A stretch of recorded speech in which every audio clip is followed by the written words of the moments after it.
नमस्कार, आप देख रहे हैं आर्या न्यूज और मैं हूं आपके साथ साक्षी यादव। सुबह के 10 बज चुके हैं और 10 बजे के स्पेशल बुलेटिन में आप सभी का स्वागत है।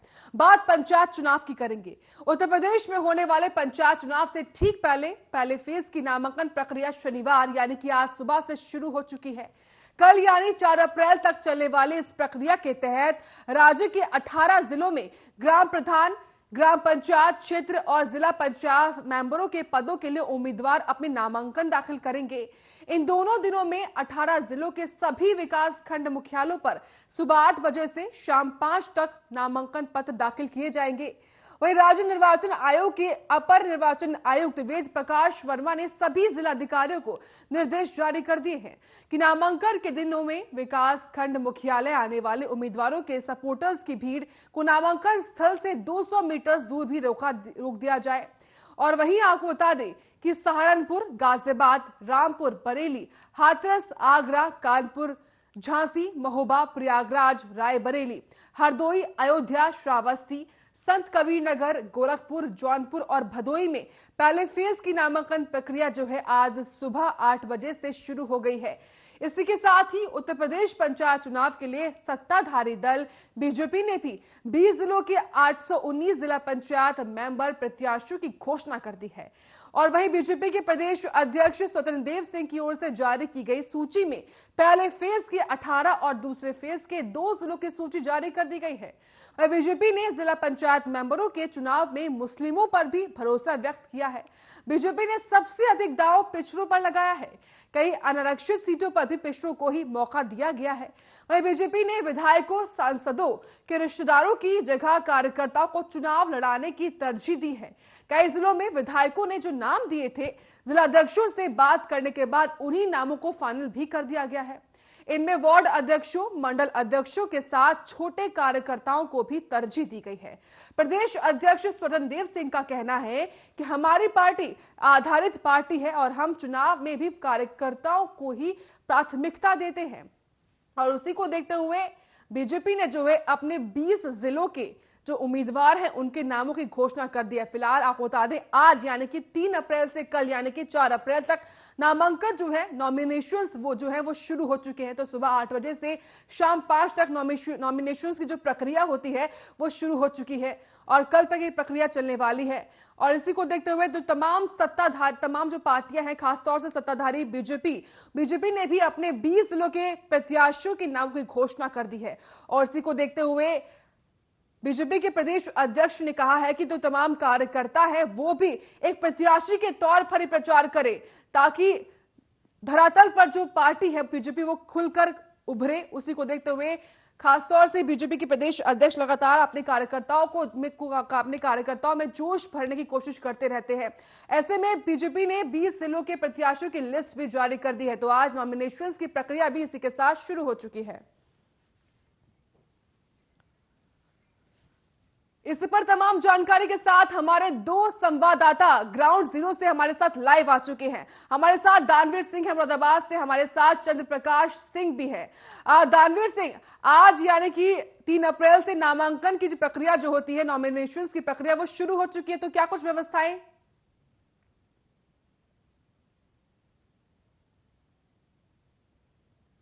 उत्तर प्रदेश में लगातार पंचायत चुनाव की तैयारियां चल रही थी वो आज इस तरीके से पूर्ण हो चुकी हैं। जिस तरीके से तारीखों का ऐलान किया गया उसके बाद आज देखिए एक दिलचस्प जिलों के लिए रहने वाला जिन जिलों में पहले चरण के चुनाव की तारीख तय कर दी गई है और 15 अप्रैल को पहले चरण की जो प्रक्रिया है, जो चुनाव होना है वो होगा। और उसको देखते हुए आज काफी बड़ी मात्रा में जगह जगह जो जिलों में पहले चरण का चुनाव होना है उनमें ब्लॉकों में काफी भीड़ देखने मिल रही है। साथ ही साथ देखिए नामांकन की बात करें तो आज 3 अप्रैल को नामांकन होने हैं। जिस तरीके से तमाम सुबह से प्रत्याशियों की भीड़ लगी है, साथ ही बात करें क्षेत्र पंचायत और जिला पंचायत की तो सभी प्रत्याशी अपने अपने खुलकर मैदान में आ चुके हैं और नामांकन कराने के लिए मौके पर पहुंच रहे हैं। साथ ही साथ बात करें देखिए बहुत दिलचस्प ये चुनाव रहने वाला है क्योंकि इसको बहुत ऐसे समय चुनाव आया है कि जो ग्रामीण क्षेत्र जनता होती है वो एक तरीके से अपने अपने काम में लगी है क्योंकि गेहूं की कटाई जो होती है, गेहूं की फसल उगाई जा रही है, उसको देखते हुए जो ग्रामीण जनता है अपने अपने काम में लगी है। और वोटरों को लुभाना आसान नहीं होगा क्योंकि इस तरीके से लगातार जो प्रक्रिया चुनाव को लेकर चल रही थी सरकार और कोर्ट के बीच, वो समाप्त होने के बाद तारीख जब डेट फिक्स की गई तो आज पहला चरण की जो नामांकन है वो आज से शुरू हो गए हैं और कल शाम तक नामांकन किए जाएंगे। उसको देखते हुए 2 दिन उसमें समाधान को मिलेंगे। उसके बाद ये पूर्ण कर 15 तारीख को पहले चरण का चुनाव किया जाएगा। जी ठीक है। चंद्र प्रकाश, जैसा कि दानवी ने बताया कि जो नामांकन स्थल है वहां पर भारी भीड़ दिखाई दे रही है। ऐसे में जो तमाम 18 जिले हैं वहां पर आज सुबह से नामांकन की प्रक्रिया शुरू हो चुकी है, तो ऐसे में क्या कुछ व्यवस्थाएं उन जिलों में हैं और कितनी भीड़ सुबह से दिखाई दे रही है? जिस तरह से आज नामांकन कुछ जनपदों में होना है, नामांकन सुबह से प्रक्रिया शुरू हो गई है, जिसको लेकर प्रशासन पूरी तरह से चौकन्ना दिख रहा है और वहाँ भारी भीड़ देखने को मिल रही है और प्रत्याशी के साथ समर्थक भी मौके पर पहुंच रहे हैं। जिस तरह जहाँ पर नामांकन हो गया उसके 200 मीटर दूरी पर ही जो समर्थक उनको रोक दिया गया और भारी भीड़ देखने को मिल रही है। आपको बता दें, जिस तरह से कुछ जनपदों में नामांकन होना है, जिस तरह कन्नौज की बात करी जाए, कन्नौज में 7 और 8 को नामांकन होगा। जिस तरह से कन्नौज प्रशासन पूरी तरह से अलर्ट है। कुछ कल जिस तरह से कन्नौज में एक जगह पे अधेय प्रमाण पत्र में कुछ वसूली का मामले सामने आया था, जिसके बाद आर्या न्यूज में खबर दिखाया था। इसके बाद प्रशासन ने उसको संज्ञान लिया और उसको कर्मचारी को निलंबित भी कर दिया गया। आपको ये भी बता दें, जिस तरह से पंचायत चुनाव नजदीक आ गया है और जो यहाँ के प्रत्याशी हैं वो वोटरों को लुभाने में पूरी कसर नहीं छोड़ रहे हैं और रात दिन मेहनत कर रहे हैं। जी ठीक है। दानवीर, चुनाव आयोग ने उन लोगों को भी नॉमिनेशन फाइल करने के लिए कहा है जो कोरोना संक्रमित भी हैं, तो ऐसे में उन लोगों के लिए क्या कुछ व्यवस्थाएं, क्या कुछ गाइडलाइंस जारी कर दी गई हैं? देखिए, जिस तरीके से कोरोना की बात करूँ, लगातार कोरोना के जो मरीज हैं देश भर में बढ़ते हुए चले आए। यूपी में लगातार देखिए 2000 से अधिक मरीज जब कल 24 घंटे में सामने आए थे, उसके बाद लगातार जो व्यवस्था है कोरोना को देखते हुए उन्हें पूर्ण तरीके से सख्त रखा जा रहा है। देखिए, कोरोना की बात करें, जिस तरीके से आप करें प्रत्याशी की बात, तो उनके लिए तमाम गाइडलाइंस जारी की गई है और वो सब कुछ देखते हुए कि कोरोना संक्रमण के लोग होते हैं, जिस तरीके से उनकी गाइडलाइंस जारी की है, उन्हें जगह सुरक्षित जगह रखा जाता है। तो उनको देखते हुए तमाम वो चीजें बनाई गई हैं, उनसे दूरी रखने की बात करी गई है, साथ ही साथ मास्क लगाने की बात की गई है। और देखिए, सभी जगह इलाकों में वो तस्वीरें देखने मिल रही है कोरोना को देखकर, क्योंकि ये तेजी जिस तरीके से भीड़ इकट्ठा हो सकती है, कोरोना के संक्रमण बढ़ सकते हैं। लगातार मरीज यूपी में निकल रहे हैं, 9 लोगों की कल मौत हुई है। तो उसको देखते हुए तमाम व्यवस्थाएं बढ़ती जा रही है, क्योंकि पंचायत चुनाव में काफी भीड़ इकट्ठा होती है और ज्यादातर वो व्यवस्थाएं की गई है, जैसे मास्क हो, सैनिटाइजर हो, तमाम वैक्सीन जैसी व्यवस्थाएं जगह जगह लगातार अस्पतालों में की जा रही है। और जो लगभग 45 वर्ष से ऊपर के लोग हैं उनके लिए वैक्सीन का सेवन भी किया जा रहा है। तो ये सब देखते हुए तमाम पंचायत चुनाव में ये गाइडलाइन जारी की गई है। और देखिए, जिस तरीके से पंचायत चुनाव की बात करें तो देखिए, अभी लगातार जो तस्वीरें हम दिखा रहे थे, ग्राउंड जीरो पर जाकर जगह जगह ग्राम पंचायतों में मीटिंगें चल रही थी और वोटरों को लुभाने का काम चल रहा था। लेकिन 18 जिलों में आज नामांकन होने हैं और उनमें अब जो प्रत्याशियों की आशा है वो नामांकन पूर्ण होने के बाद लगातार वोटरों के बीच जाएंगे और 15 अप्रैल को वो मतदान होना है। और वहाँ क्या व्यवस्थाएं रखी गई हैं वो हम लगातार दिखा रहे हैं, क्योंकि देखिए, प्रशासनिक अधिकारी की बात करें तो प्रशासन को एक चुनौती है, इसे कह सकते हैं, क्योंकि यूपी सरकार के लिए भी ये चुनौती बन चुका है। साथ ही साथ बात करें तो प्रशासनिक अधिकारियों के लिए भी ये चुनौती बना हुआ है, क्योंकि इस तरीके से कोरोना को देखते हुए तमाम व्यवस्था बनाई गई है। साथ ही साथ पंचायत चुनाव जो होता है उसमें ग्रामीण जनता इकट्ठा होती है और उन्हें समझाना प्रशासन को आसान नहीं है। साथ ही साथ जो अधिकारी होंगे वो प्रयास करेंगे कि जनता को समझाया जाए और जनता को कोरोना से मुक्त रखा जाए। लेकिन ग्रामीण जनता कितना समझ पाएगी और कितना दूरियां बनाएगी, कितना मास्क लगाएगी, ये अब आने वाला समय बताएगा। बिल्कुल, और यही कारण है कि चंद्र प्रकाश, चुनाव आयोग ने उम्मीदवारों के साथ जो सपोर्टर्स आते हैं उनको नामांकन स्थल से 200 मीटर दूर रहने को कहा है। तो ऐसे में ये जो बात कही गई है चुनाव आयोग द्वारा, क्या वो लागू हो पा रही है? जी बिल्कुल, जिस तरह से चुनाव आयोग ने 200 मीटर दूरी रहने को लोगों को बताया है, आप भी कराया दिया गया। कुछ लोग वहां पर रह भी रहे हैं, कुछ लोग प्रत्याशी को जाने को मजबूर हो गए। जिस तरह से प्रत्याशी पहुंच रहे हैं और प्रत्याशी अपने जो इनके साथ समर्थक है उनको ले भी जा रहे हैं। जिस तरह से कोरोना बढ़ता हुआ नजर आ रहा है, जिसके बाद समर्थक उस तरह से जिस तरह से मास्क और सैनिटाइजर यूज करना चाहिए, लोग उतना जागरूक नहीं है, जिसके बाद कोरोना बढ़ता हुआ नजर आ रहा है। जिसके बाद कन्नौज प्रशासन की बात की जाए, कन्नौज प्रशासन ने कड़े रुख अपना लिए हैं कन्नौज प्रशासन ने। अगर चुनाव में कोई सा ही कुछ दिक्कत आती सामने आई है तो कन्नौज प्रशासन ने, अगर जैसे कि शराब बिक्री होती है, अगर बांटी जाती है, अगर कोई प्रत्याशी शराब बांटता है तो कन्नौज प्रशासन उस पर की कार्रवाई की जाएगी। जी बिल्कुल। अगर लौट के आते हैं हम दानवीर, बीजेपी द्वारा जो उम्मीदवारों की लिस्ट जारी की गई है उस पर लौट के आते हैं। ऐसे में बीजेपी ने जो है अपने 20 उम्मीदवारों की 20 जिलों के जो उम्मीदवार है तमाम उनकी लिस्ट जारी कर दी है। ऐसे में क्या कुछ आप देख पा रहे हैं? जल्दी की बात करें बीजेपी नेताओं की, तो जिस तरीके से बीजेपी के जो कार्यकर्ता है, इस तरीके से बड़े नेताओं की बात करें तो उन बड़े नेताओं ने पहले तो ऐलान किया था यूपी में इस तरीके पंचायत चुनाव को देखते हुए क्षेत्र पंचायत में लगातार जिला पंचायत के चुनाव होने हैं, उनमें अपने प्रत्याशी नहीं उतारेंगे। लेकिन उसके बाद उनकी बैठक की गई, बीजेपी कार्यकर्ताओं की लगातार गाँव गाँव जाकर बैठक की गई। उसको देखते हुए जो ऊपर के जो नेता है बीजेपी के, उन तक वो लिस्ट पहुंचाई गई। बैठक के अनुसार उन्होंने अपने 20 प्रत्याशी मैदान में उतारे हैं। क्योंकि हर जिले की बात करें, हर जिले में लगातार इस तरीके से उन्होंने प्रत्याशी उतारे हैं। तो आज जो कि बीजेपी सरकार को एक चुनौती है, जिस तरीके से जनता के सामने एक बहुत बड़ी चुनौती है, क्योंकि जिस तरीके से किसान आंदोलन चल रहा है उसको देखते हुए ग्रामीण जनता कहीं ना कहीं बिगड़ सकती है। बीजेपी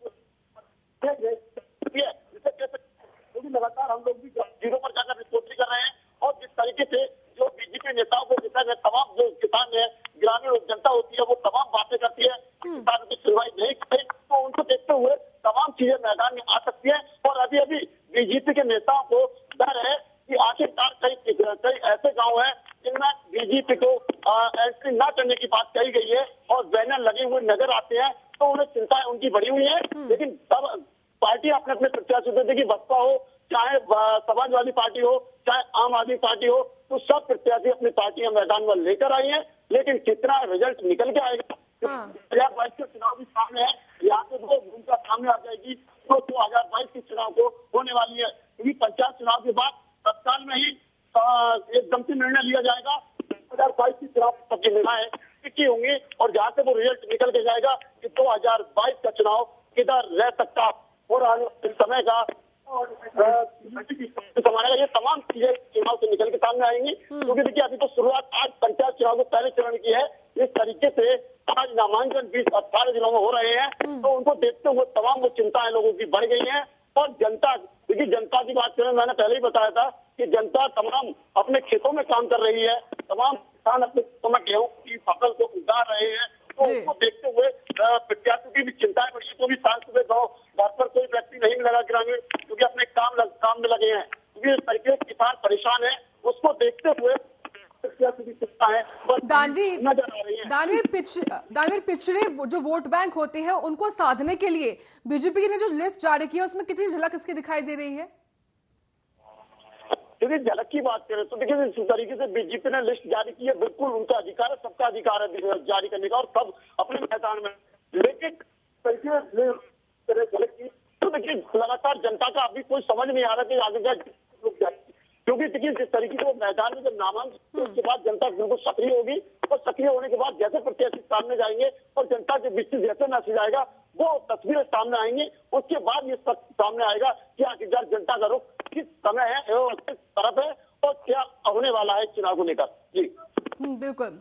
चंद्र प्रकाश, जिस तरीके से बीजेपी के प्रदेश अध्यक्ष ने ये लिस्ट जारी की है, ऐसे में लिस्ट जारी करते वक्त उन्होंने कहा कि हर जो कार्यकर्ता है वो इस तरीके से प्रचार करे, प्रसार करे कि वो खुद जो है इसमें खुद जो है इस चुनाव में उतरा हुआ है, खुद उम्मीदवारी घोषित कर रहा है। ऐसे में एक तरीके से जो जोश है, जोश भरने की बात जो है प्रदेश अध्यक्ष द्वारा कही गई है। देखिए बिल्कुल आपको बता दें, जिस तरह से लखनऊ में मंथन चला है बीजेपी का, 2 दिन मंथन के बाद कार्यकर्ताओं जिस तरह से प्रत्याशियों की लिस्ट जारी की गई है, लिस्ट में जिस तरह से लिस्ट में देखा जाए इसे बड़े कद्दावर नेता भी हैं और कुछ इस बार पिछड़ा वर्ग भी बीजेपी ने भरोसा किया, कुछ पिछड़ा वर्ग को भी टिकट दी गई।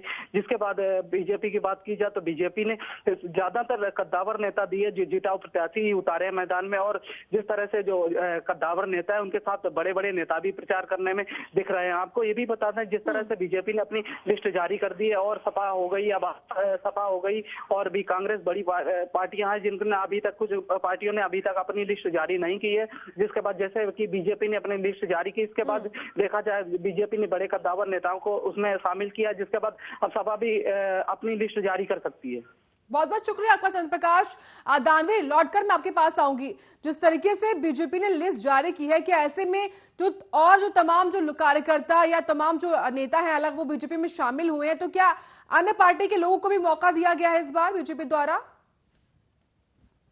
देखिए, कई ऐसे नए चेहरे देखने मिल सकते हैं जो बीजेपी ने मैदान में उतारे हैं, क्योंकि देखिए जिस तरीके से लगातार जनता की तरफ से तमाम सवाल उठ रहे हैं, उनको देखते हुए तमाम बीजेपी ने वो नेता उतारे। और देखिए, बीजेपी की ताकत की बात करें तो बीजेपी छोटा चुनाव हो चाहे बड़ा चुनाव हो, उनको देखते हुए तमाम जड़ से लेकर चोटी तक अपनी ताकत लगाती है, चाहे वो छोटा चुनाव हो चाहे बड़ा चुनाव हो। तो उसको देखते हुए तमाम ऐसे प्रत्याशी मैदान में लाइए। कई ऐसे चेहरे नए आए हैं जो आगे चलकर अपने आप में बिल्कुल संपूर्ण तरीके से जनता को लुभा सकते हैं, क्योंकि कई ऐसे चेहरे देखने मिल सकते हैं। और अगर बीजेपी की बात करें, तमाम बीजेपी के जो ऐसे नेता हैं, गद्दावर नेता की बात कर रहे थे देखिए अभी चंद्र प्रकाश जी, तो उनको देखते हुए तमाम वो तस्वीरें निकल कर आ सकती हैं कि आखिरकार ऐसे नए चेहरे, क्योंकि देखिए 18 जिलों की बात ना करें, पूरी यूपी की बात कर रहा हूँ, पूरी यूपी में कई ऐसे नए चेहरे आ सकते हैं जो बीजेपी अपने प्रत्याशी मैदान में ला सकती है। और उनको देखते हुए, क्योंकि देखिए रणनीति बहुत कठिन हो गई अब यूपी में बनाना, क्योंकि यूपी की राजनीति की बात करें तो किधर जनता और किधर रुख हो जाए ये कुछ नहीं पता, क्योंकि यहाँ से ये जरूर तय होगा 2022 किधर जा रहा है, क्योंकि जनता इसी चुनाव में वो तय कर देगी जो होना है, जो आने वाले समय में होना है। अगर किसान परेशान है तो उसको देखते हुए किसान की समस्याएं तमाम अगर बनी हुई हैं, और अगर किसानों ने इस बात को लेकर कहीं अपना निर्णय बदल लिया तो उसको देखते हुए बीजेपी की चिंताएं बढ़ सकती हैं। अगर देखिए सपा की बात कभी कर रहे थे चंद्र प्रकाश जी, तो सपा का भी कोई लिस्ट जारी नहीं हुई है देखिए तमाम। लेकिन एक चीज बता दूं मैं आपको कि लगातार जो प्रत्याशी हैं जिला पंचायत के, वो अपने अपनी गाड़ियों पर झंडे लगाकर घूम रहे हैं, फ्लैगशिप बैनर तमाम ग्राम पंचायतों में लगा दिए हैं, जिसमें अखिलेश यादव, मायावती का, और लगभग बात करें आम आदमी पार्टी अरविंद केजरीवाल और संजय सिंह, तमाम ऐसे बड़े दिग्गज नेताओं के फोटो देखने मिल सकते हैं। जैसे कि बीजेपी की बात करें तो योगी, माननीय मुख्यमंत्री योगी आदित्यनाथ जी का फोटो मैंने कई गांवों में लगा हुआ देखा है, और वो अपने आप को प्रत्याशी दावेदार लिख रहे हैं। तो तमाम ऐसी तस्वीरें ग्राम पंचायतों से निकल के आती हैं जो अपने आप में बयां करती हैं कि आखिरकार तमाम जो चुनाव होने वाला है उसको देखते हुए तमाम जो पार्टियां हैं वो अपने दानवीर, कह सकते हैं कि बीजेपी ने जिताऊ उम्मीदवारों को ही मैदान में उतारा है। जी जी जी, बिल्कुल बिल्कुल। देखिए आप बता रहे जिस तरीके से लगातार बिल्कुल वो उम्मीदवार हैं जो उनसे बीजेपी की बहुत उम्मीदें हैं, और कि वो हमारे अपने आप को जिता कर ले जाएंगे और जनता के बीच अपने आप को प्रिय बनाएंगे, और वो जीत बीजेपी को दिलाएंगे। ऐसे कई प्रत्याशी मैदान में उतारे हैं। जी बिल्कुल, हमारे साथ हमारे संवाददाता सचिन भी हैं गोरखपुर से। सचिन, जिस तरीके से आज नामांकन प्रक्रिया जो है वो शुरू हो चुकी है, और लगातार जिस तरीके से तमाम जो पार्टियां हैं उन्होंने भी लिस्ट जारी कर दी है, तो क्या कुछ तैयारियां आप देख पा रहे हैं? शासन प्रशासन द्वारा काफी पुख्ता इंतजाम किया गया है, हर जगह ताकि कोई भी अराजकता न फैला पाए। लगातार डीएम गोरखपुर की निगरानी में है। सचिन, गोरखपुर में नामांकन स्थल पर क्या कुछ तैयारियां हैं? कितनी संख्या में फिलहाल उम्मीदवार पहुंच रहे हैं? ये आपको बता दें कि 20 ब्लॉक को नामांकन होनी है, जिसको जगह जगह बैरिकेड किया गया है, जगह जगह प्रशासन इंतजाम किया गया है ताकि कोई प्रत्याशी के द्वारा कोई दिक्कत का सामना न करना पड़े, और जगह जगह हर जगह सीसीटीवी कैमरे लैस किए गए हैं। बिल्कुल। दानवीर, जिस तरीके से बीजेपी ने लिस्ट जारी की है, ऐसे में मुस्लिम वोट बैंक को साधने की भी कोशिश की गई है। चाल कामयाब होती है ये तो माननी पड़ेगी, क्योंकि इस तरीके से लगातार बीजेपी अपने जो दावे और वादे करती है और जो चाल चलती है बीजेपी, वो काफी कामयाब होती है। तो बीजेपी देखिए, मुस्लिम वोट की बात करें तो कहीं ना कहीं बीजेपी की ये चाल है, और चाल की बात करें क्या उसमें कामयाबी होती है बीजेपी के वोटर, जो मुस्लिम वोटर है, मुस्लिम वोटर लुभाने के लिए वो तमाम एड़ी चोटी के जोड़ लगाती है, और वो हमेशा कामयाब बीजेपी पार्टी होती है। अगर अब देखने वाली बात होगी कि मुस्लिम वोटरों को कितना लुभा पाती है, कितने वोटरों को अपने तरफ कर पाती है, और कितना वोटर उनकी समझ में आता है और बीजेपी की समर्थक कितने बनते हैं वोटर, क्योंकि कितने वोटर मुस्लिम अब बीजेपी को समर्थन करेंगे, ये देखने वाला दिलचस्प चुनाव कह सकते हैं, क्योंकि यहाँ से बहुत चीजें तय होनी है साक्षी जी, ये तमाम चीजें देखने मिल रही हैं और उनको देखते हुए बीजेपी ऐसा कोई ऐसा नहीं छोड़ेगी जो प्रत्याशी हर एक तरह का प्रत्याशी मैदान में लाएगी और उन्हें लाकर वो जीत दिखाना चाहेगी कि 2022 में हमारी सरकार पक्का हो सकती है। ऐसे दावे कर रही है बीजेपी के कार्यकर्ता, कई कार्यकर्ताओं से मेरी बात हुई थी और मैं लगातार इन चीज को देखता रहता हूँ, कई कार्यकर्ताओं से लगातार मेरी बात होती है, तो वो दावा करते हैं कि यूपी में 2022 चुनाव सरकार बनेगी, तो कहीं की उन्हें पूर्ण तरीके से विश्वास है और जनता देखते हुए उनकी प्रत्याशी है और विश्वास है। तो देखते मुस्लिम वोट की बात तो कितने मुस्लिम वोट से भी अपने आप को उम्मीद है जिस तरीके की बात करें तो तमाम मुस्लिम वोटों के बीच जाकर लुभाने का काम कर रहे हैं। अभी ऐसा कोई संदेश उस जनता की तरफ से नहीं निकल के आया है, जब कोई मामला अगर सामने आएगा तो वो जरूर करेगी जरिए पब्लिक को दिखा, क्योंकि अभी तक कोई भी मुस्लिम वोट या मुस्लिम अपनी तरफ से कोई बयान नहीं कर पाए। चलिए, बहुत बहुत शुक्रिया आपका दानवीर और सचिन तमाम जानकारी हम तक पहुंचाने के लिए।